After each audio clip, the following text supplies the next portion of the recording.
नमस्कार दोस्तों, SEC education में आपका स्वागत है। और आज का हमारा टॉपिक है अभिकारी शब्द या अव्यय। अब देखिए कि अभिकारी का परिभाषा होता है कि जिन शब्दों से संज्ञा, सर्वनाम, लिंग, वचन, कारक आदि के कारण कोई परिवर्तन नहीं होता वे अभिकारी शब्द कहलाते हैं। जैसे हम प्रतिदिन खेलने जाते हैं, हम प्रतिदिन विद्यालय जाते हैं। अब देखिए कि इसमें क्या होता है इस परिभाषा में कि अभिकारी के कारण, जैसे देखिए सर्वनाम, संज्ञा आता है, सर्वनाम आता है, लिंग, वचन, कारक। तो इन सभी को लगने से क्या होता है कि किसी भी शब्द में परिवर्तन आ जाता है, बदल जाता है। लेकिन देखिए कि अभिकारी शब्द एक ऐसा होता है कि संज्ञा, सर्वनाम, लिंग, वचन और कारक इन सारे को लगने के बाद भी इसके अर्थ में कोई परिवर्तन नहीं आता है, बदलाव नहीं आता है। इसीलिए इसे क्या कहा जाता है? अभिकारी शब्द कहा जाता है। जैसे आप गांव में एक कहावत सुने होंगे, थेथर और थुथुर वाला, समझे कि नहीं? जैसे हमारी क्लास की कुछ बच्चियां हैं और बच्चे भी हैं कि ऐसा काम करते हैं कि लाख समझा दीजिए लेकिन कोई फर्क नहीं पड़ता है। वही चीज ये क्या है? अभिकारी शब्द है, समझे?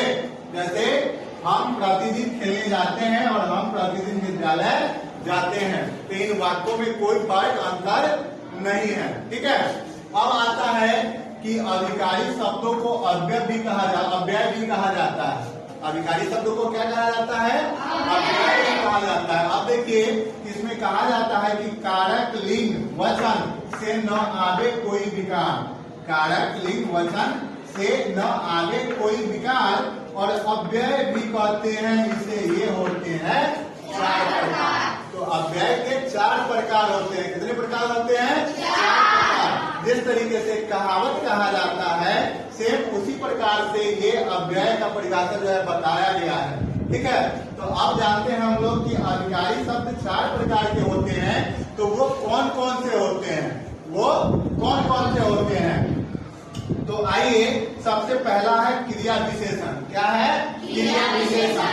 तो क्रिया मतलब क्या होता है? काम। क्या होता है? काम। और जिस काम की विशेषता बताई जाती है उसे क्रिया विशेषण कहते हैं। ठीक है।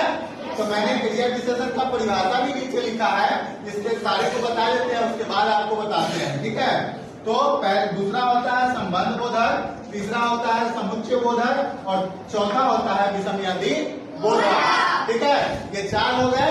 अब इसमें सबसे पहला आता है क्रिया विशेषण। तो अब देखिए कि क्रिया विशेषण का परिभाषा मैंने बता भी दिया और फिर से देख लीजिए इसमें कि क्रिया की विशेषता बताने वाले शब्द को क्रिया विशेषण कहते हैं। जैसे नदी में पानी कम है, तो नदी में पानी कम है तो उसकी विशेषता क्या है कि भाई नदी है उसमें पानी कम है। विशेषता उसकी वही है कि नदी में पानी कम है।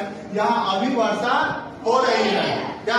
तो अभी खासियत क्या है कि अभी वर्षा हो रही है। और कितनी होगी नहीं होगी इसका कोई अनुमान लगाया नहीं जा सकता। ठीक है।